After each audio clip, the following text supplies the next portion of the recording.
సూర్య, చంద్ర అని ఇద్దరు స్నేహితులుండేవారు. చిన్నప్పటి నుండి ఇద్దరూ కలిసి ఒకే స్కూలు, ఒకే కాలేజీలో చదువుకున్నారు.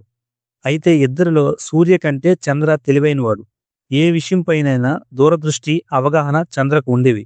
పెద్దయ్యాక ఇద్దరికి ఒకే చోట ఉద్యోగాలు వచ్చాయి. కొన్నాళ్ళు గడిచాక సూర్యతో చంద్ర ఒక ఐడియా చెప్పాడు.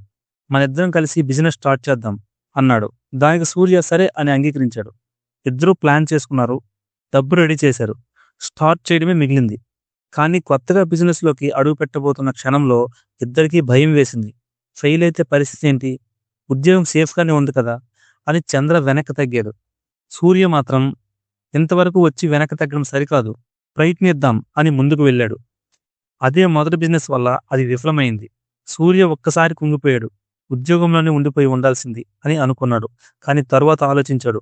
ఈ బిజినెస్‌లో తప్పులు ఎక్కడెక్కడ జరిగాయో ఆలోచించి మళ్ళీ ప్రయత్నిస్తా అనుకున్నాడు. మళ్ళీ బిజినెస్ మొదలుపెట్టాడు.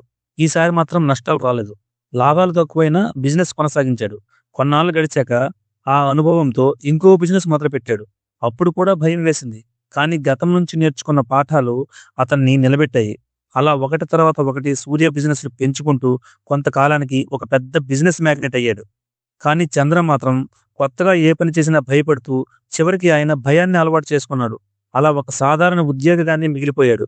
ఈ కథలో మనం తెలుసుకోవాల్సింది ఏంటంటే, కొత్తగా ఏ మంచి కార్యాన్నైనా మొదలుపెట్టినప్పుడు భయం అందరికీ సహజం. ఆ భయాన్ని పట్టించుకోకుండా ముందడుగు వేసినవాడు ఎప్పటికైనా విజయం సాధిస్తాడు. కానీ భయంతో వెనక్కి తగ్గినవాడు ఫెయిల్యూర్ అంటే ఏంటో కూడా తెలియని నిజమైన ఫెయిల్యూర్ పర్సన్‌లా మిగిలిపోతాడు.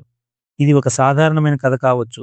కానీ మనలో కూడా చాలా మందికి టాలెంట్ ఉండి కూడా ముందడుగు వేసే ధైర్యం చేయలేక ఫెయిల్యూర్ పర్సన్‌లా మిగిలిపోతున్నారు. మరి ఇలాంటి పర్సన్స్‌లో మీరు మాత్రం ఉండొద్దు.